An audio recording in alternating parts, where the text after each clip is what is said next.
नमस्कार, master stroke में आप सभी का बहुत बहुत स्वागत है। मेरा नाम रूबिका लियाकत है।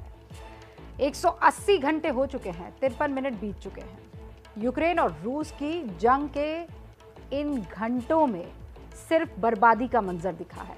आज 8वां दिन है। लड़ाई बंद करने की कोशिशें हर तरफ से की जा रही है, लेकिन पुतिन मान नहीं रहे। अब से कुछ देर पहले फ्रांस के राष्ट्रपति इमैनुअल मैक्रॉन से पुतिन की बातचीत हुई। बात करने के बाद उन्होंने कहा कि जंग का सबसे बुरा दौर अभी आना बाकी है।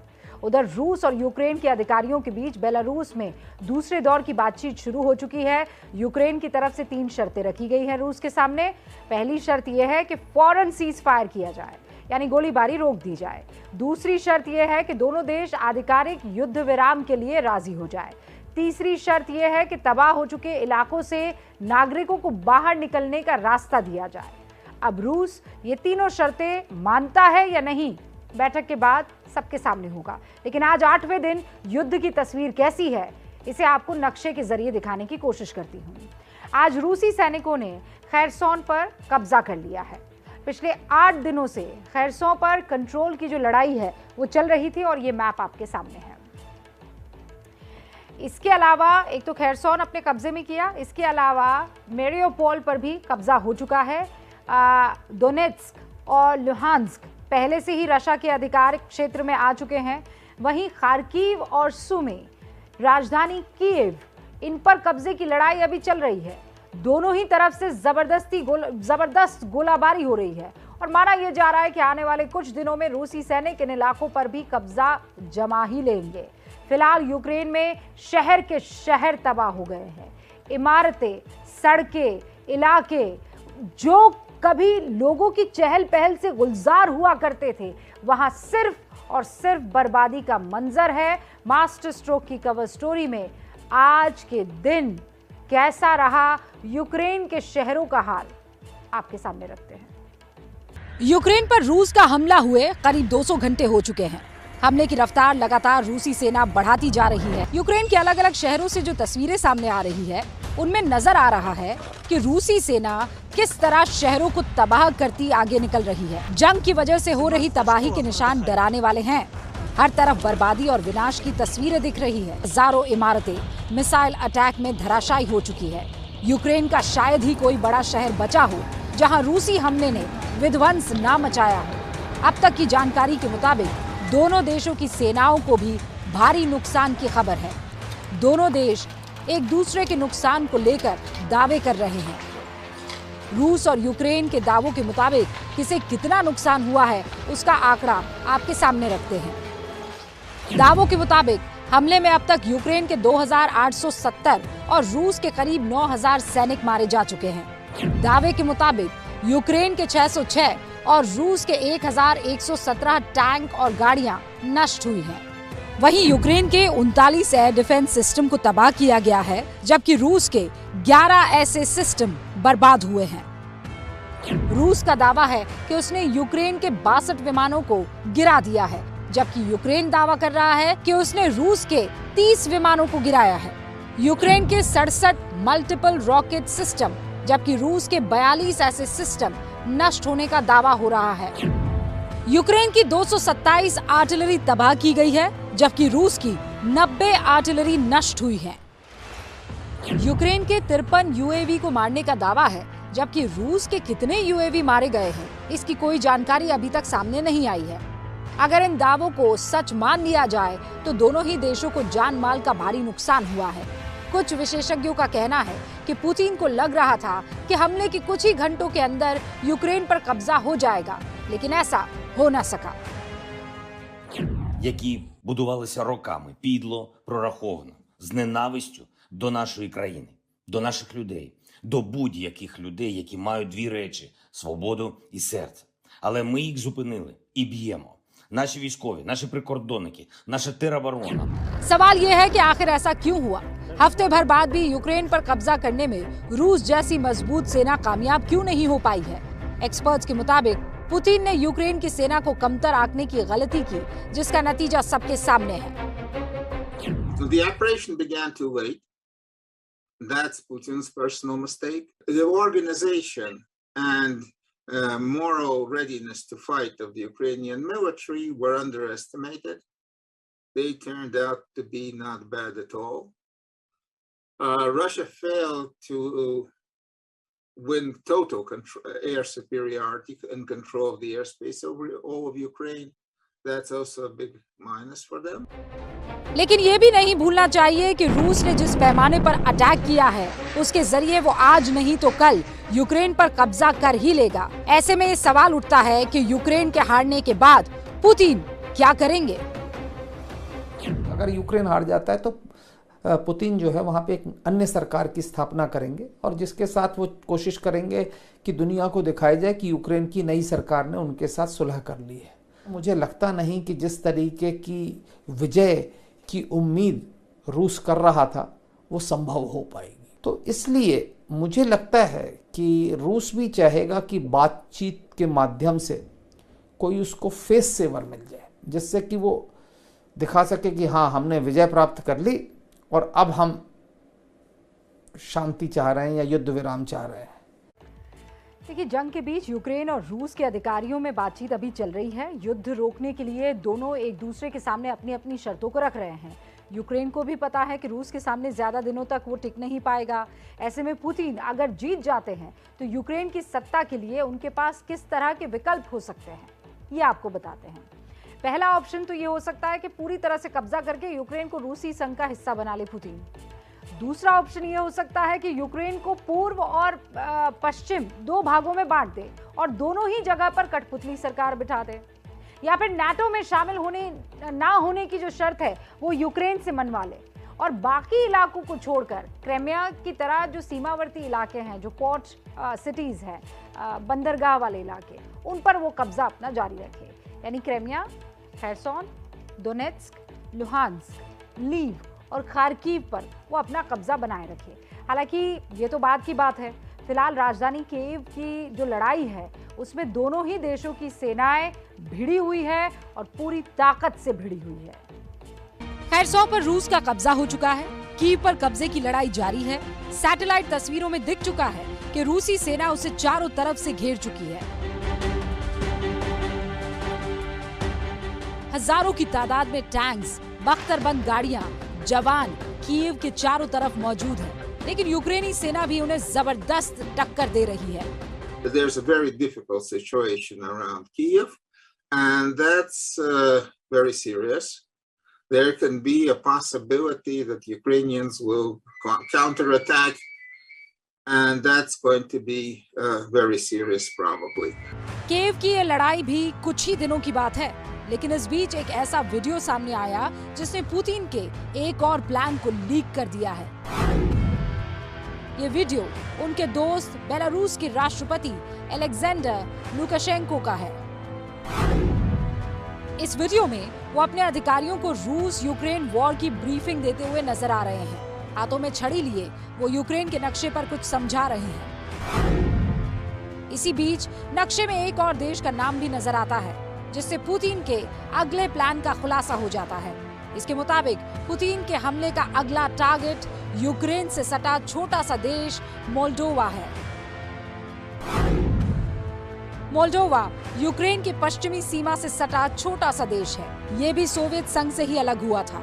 लुकाशेंको के वीडियो के मुताबिक पुतिन इस पर हमला कर सकते हैं। इस वीडियो के लीक होने के बाद चर्चाएं बेहद गर्म है, लेकिन सवाल ये है कि क्या ऐसा मुमकिन है? देखिए, मोल्डोवा हो सकता है क्योंकि मोल्डोवा यूक्रेन के आगे है, पर मुझे ऐसा व्यक्तिगत रूप से ऐसा नहीं लगता, क्योंकि मोल्डोवा पे जाने के लिए उनको यूक्रेन का पूरी तरह कब्जा करना जरूरी है और यूक्रेन की जो सीमा है वो काफ़ी लंबी है और जिस तरीके का युद्ध अब यूक्रेन में हो रहा है, जिसे गुरिल्ला वॉरफेयर कहते हैं, अगर उस तरीके का युद्ध चलता रहा जहां एक आम आदमी युद्ध कर रहा है, तो मुझे लगता नहीं कि मोल्डोवा पे हमला करना यूक्रेन के लिए आसान होगा। मुझे जो लगता है कि अगर इनका जो उद्देश्य था कि अगर ये यूक्रेन में त्वरित सफल हो गए होते तो शायद जॉर्जिया अगला राष्ट्र हो सकता था। अब देखना होगा कि लुकाशेंको का ये वीडियो अनजाने में लीक हुआ है या ये जानबूझकर लीक किया गया है, जिससे मोल्डोवा जैसे छोटे देश पर रूस का दबाव बढ़ाया जा सके। फिलहाल रूसी सेना 8 दिन बाद भी कीव पर कब्जा नहीं कर पाई है। देखिए, यूक्रेन संकट को 8 दिन बीत चुके हैं। ना तो जंग रुकी है, ना ही रुकने के संकेत कहीं दिख रहे हैं। सवाल यह है कि क्या सिर्फ रूस की जिद से जंग की लपटें नहीं बुझ रही है, या फिर जंग पर ब्रेक ना लगने के लिए कुछ और लोगों की जिम्मेदारी बन रही है और वो दिख रही है। ये सवाल आज इसलिए उठा रहे हैं हम क्योंकि अमेरिका जैसा देश, उसकी तरफ से जंग रोकने से जुड़ा कोई एक बयान आया हो तो बता दीजिए पिछले 8 दिनों में, एक बयान। हैरानी की बात यह है कि अमेरिका समेत उसके ज़्यादातर सहयोगी देश जंग के मुहाने पर, इनफैक्ट जंग में पूरी तरीके से अपने आप को झोंक चुके यूक्रेन को लगातार हथियार और हथियारों की सप्लाई करने का आश्वासन भी दे रहे हैं और कर भी रहे हैं। इससे यह सवाल उठ रहा है कि क्या यूक्रेन संकट से अमेरिका के कारोबारी फायदा जुटा रहे हैं, और क्या कारोबारी फायदे की वजह से जंग पर लगाम लगाने की कोशिशों में कमी दिख रही है। इसी का विश्लेषण अब हमारी इस रिपोर्ट में देखेंगे। लाख लोग रेफ्यूजी बन चुके हैं।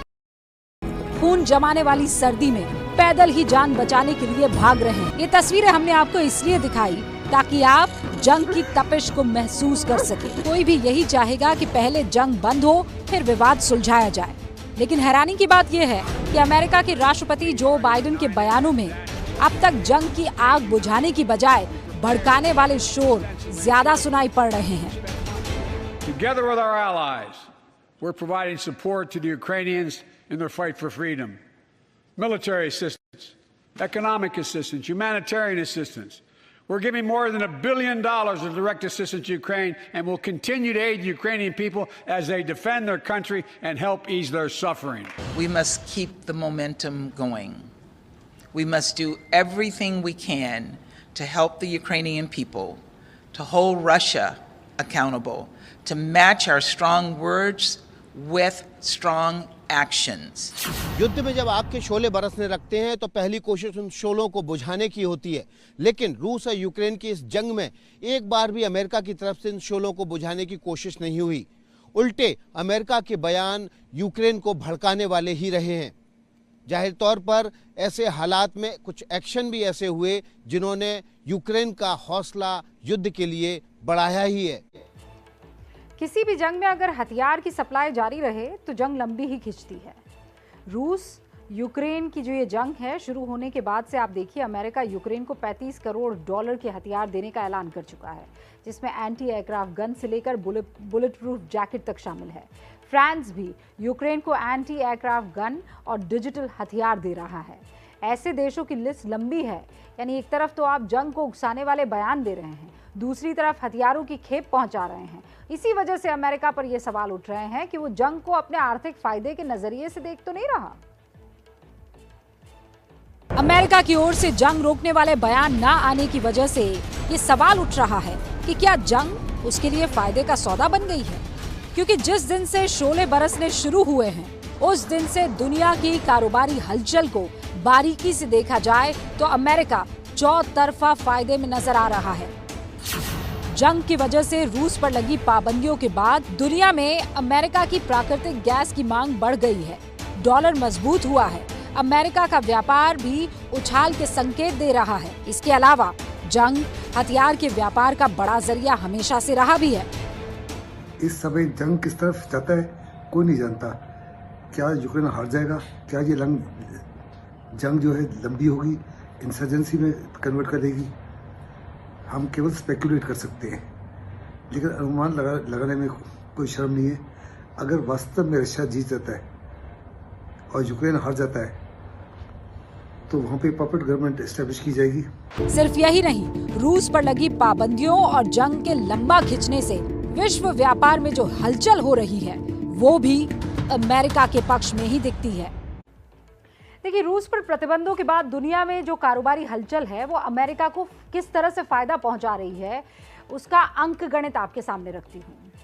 अमेरिका को पहला फायदा नेचुरल गैस के कारोबार से हो रहा है, क्योंकि रूस से यूरोपियन यूनियन हर साल 200 बिलियन क्यूबिक मीटर गैस आयात करते हैं।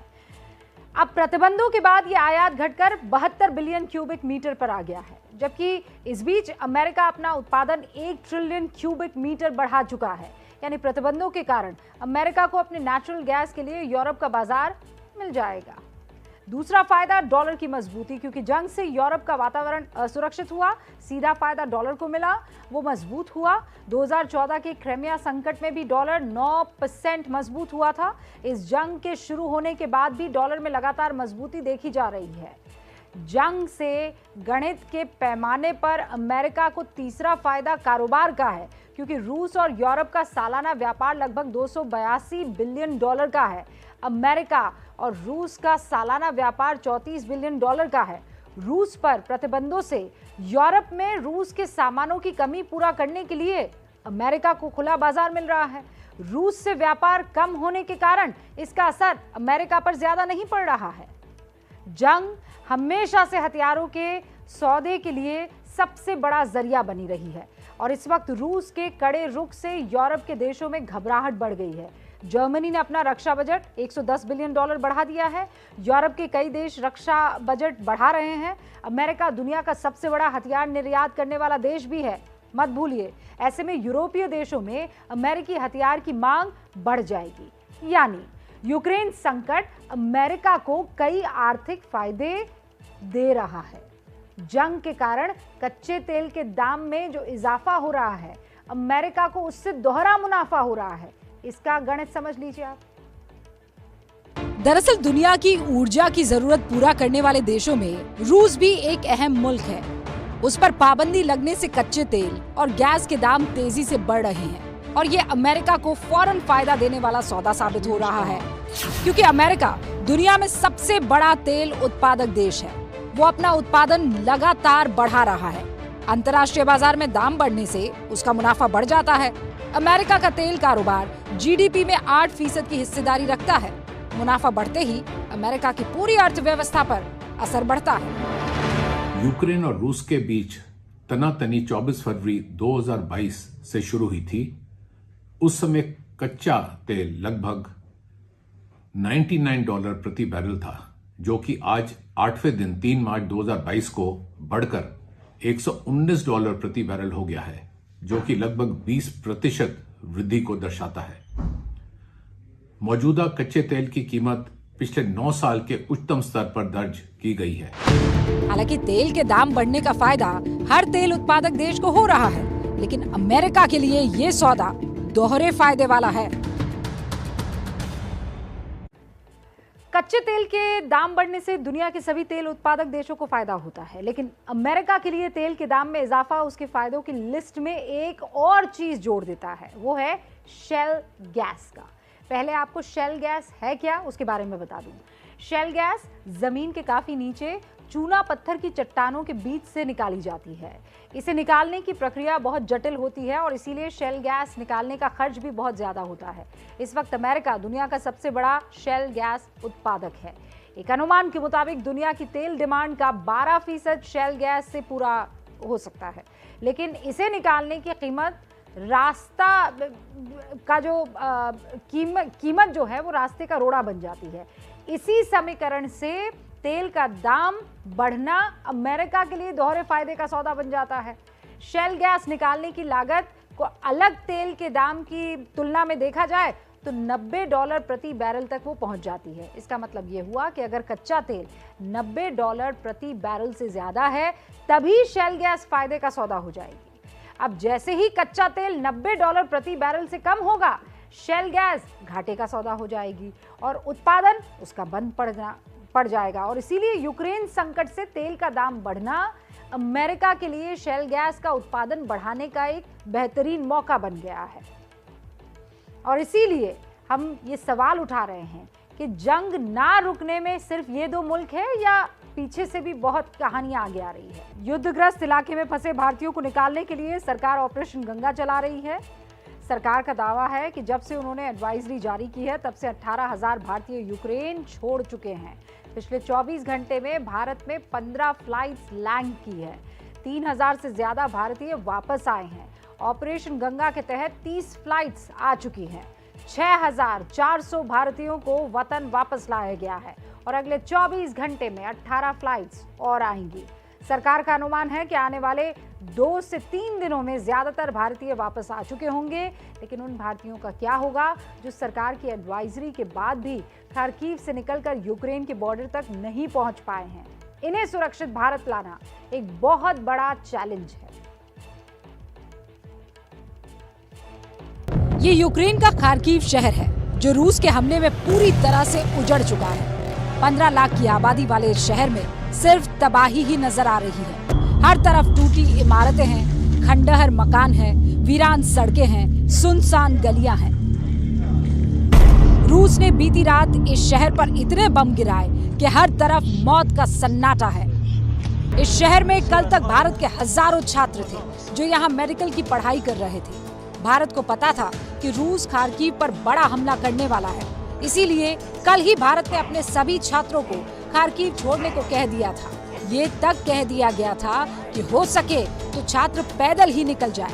Urge all our nationals to leave Kharkiv immediately to the safe zones or further westwards using any means available, including on foot, and keeping safety in mind. Ukraine के Kharkiv के इलाके में लड़ाई तेज हुई तो भारत ने 2 मार्च की शाम 6 बजे तक यूक्रेनी वक्त के अनुसार सभी भारतीय नागरिकों को और खास तौर पर छात्रों को खार्किव छोड़ने के लिए कहा था। लेकिन युद्ध के ऐसे हालात में क्या सुरक्षित निकलना इतना आसान है? ऐसे में सवाल इस चीज को लेकर भी है कि क्या अब भी कुछ छात्र खार्किव के इलाके में फंसे हुए हैं। जैसे ही भारत सरकार की एडवाइजरी इन भारतीय छात्रों तक पहुंची, वो फौरन ही निकल पड़े। यहाँ से उन्हें लीव पहुंचना था जो यूक्रेन के पश्चिमी हिस्से में है, लेकिन जैसे ही भारतीय छात्र रेलवे स्टेशन पर पहुंचे, उन्हें ट्रेन में चढ़ने ही नहीं दिया गया।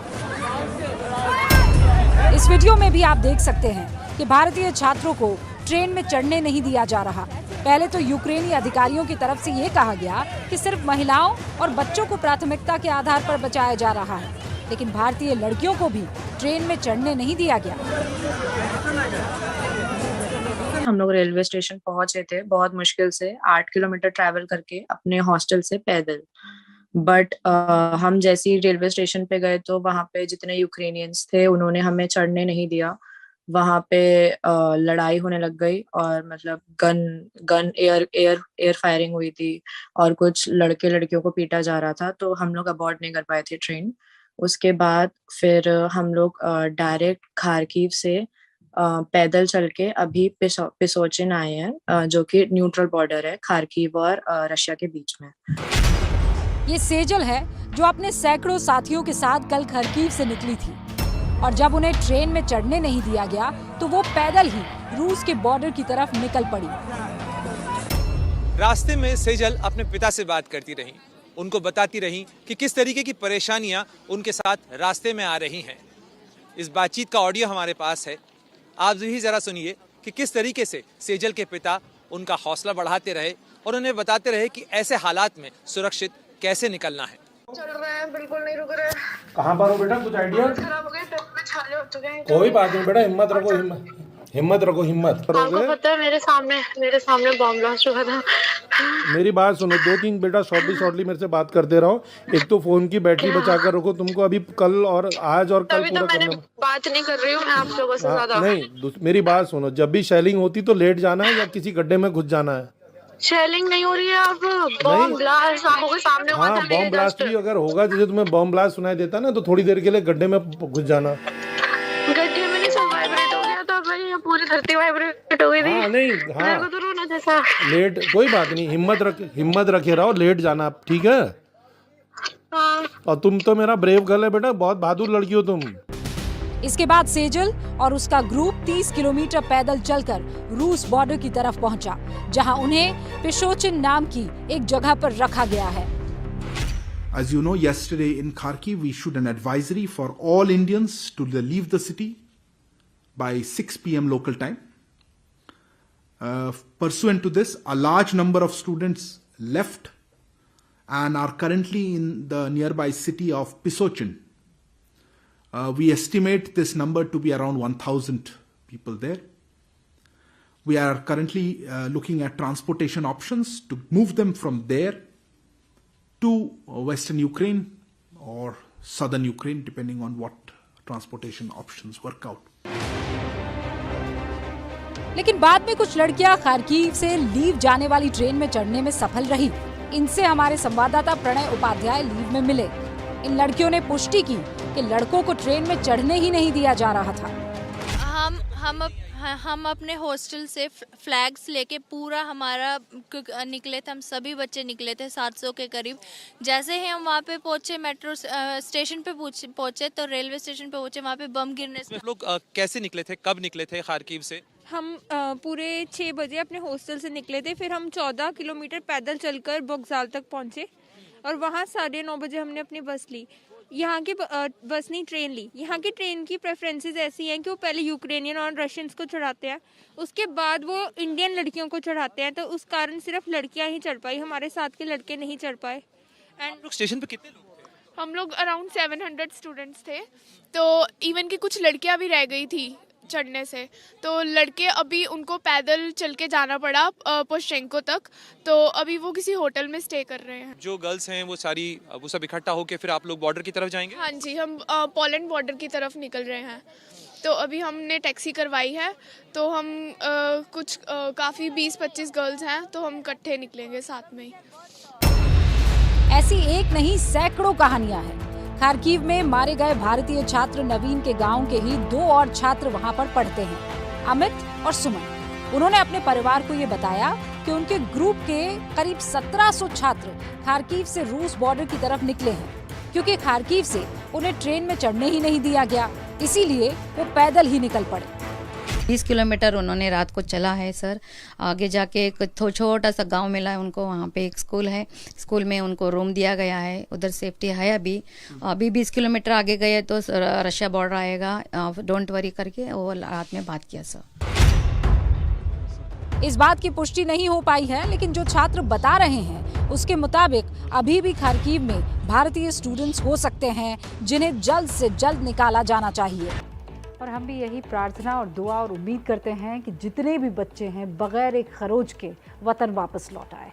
आज वैसे जो बच्चे वतन वापस लौटे हैं उनमें से कईयों से प्रधानमंत्री नरेंद्र मोदी ने बात की है। यूक्रेन से लौटे छात्रों से मुलाकात की। प्रधानमंत्री मोदी ने इन छात्रों से वाराणसी में मुलाकात की, जिसमें छात्रों ने प्रधानमंत्री को अपने अनुभव बताए, उन्हें सुरक्षित निकालने के लिए भारत सरकार का धन्यवाद किया।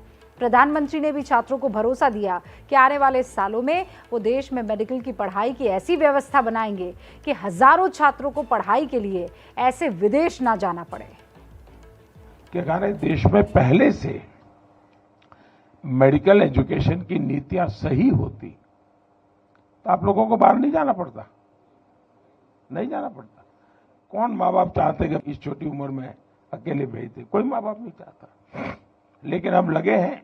देखिए, पहले करीब 300-400 के बीच में हमारे यहाँ मेडिकल कॉलेज थी, अब हम करीब 700 तक पहुंच गए हैं। हर जिले में मेडिकल कॉलेज कर रहे हैं। पहले हमारे देश में कोई 80-90 हजार के बीच में सीटें थी, अब पिछले 5 साल में हम उसको 1.5 लाख तक पहुंचा दिया है। उस ड्यूरेशन में हमारे पास कोई होप नहीं था। A single hope only is this कि हमारा government and first of all sir, specially you sir, भगवान के बाद अगर घर में नाम लिया जा रहा था तो सर वो आप थे। मोदी जी हमें बचा लेंगे, अब जो भी कर सकते हैं मोदी जी कर सकते हैं, अब इससे बड़ा हम कुछ कह ही नहीं सकते सर। हमें लगा था कि हम यहाँ से अपने देश वापस नहीं जा पाएंगे, और सर 2 रात हम ऐसे गुजारे जैसे लगा है कि हम मौत को कितने करीब से देख चुके हैं। बट सर, मुझे गर्व है कि मैं भारत देश का वासी हूँ, और गर्व है मुझे यहाँ के सरकार पे, सर आप पे, और सर सबसे ज्यादा गर्व मुझे महसूस होता है अपने तिरंगे पर। हमारी इंडियन गवर्नमेंट ने बहुत अच्छी सुविधाएं दी, हमारे लिए फ्लाइट्स अवेलेबल थे, हमें एयरपोर्ट जाने का एकदम आराम से सुविधाएं मिली, खाने पीने कोई दिक्कत नहीं हुआ। बहुत अच्छे से हमारे बाकी सारे स्टूडेंट जो फंसे हुए थे वो कल भी लैंड कर गए हैं, कुछ आज लैंड कर गए हैं। थैंक यू मोदी सर, हम लोगों ने बहुत आराम से हम वहाँ से निकल गए हैं। बॉर्डर क्रॉस करने के बाद इंडियन एम्बेसी ने हमें बहुत ही सुरक्षित तरीके से हमारे कंट्री में पहुँचाया, तो मैं हमारे प्रधानमंत्री नरेंद्र मोदी जी यानी कि आपका बहुत ही धन्यवाद कहना चाहूँगी कि आपने मुझे मेरे घर तक सुरक्षित पहुँचाया, और मुझे विश्वास है कि और भी जो बच्चे फंसे हैं आप उन्हें भी जल्द से जल्द उनके घर पहुँचा देंगे। अब एक ब्रेक के लिए हम रुक रहे हैं। आगे हम आपको बताएंगे कि किस तरीके से ये जो बातचीत चल रही है दूसरे दौर की यूक्रेन और रशिया के बीच में किस करवट बैठती है।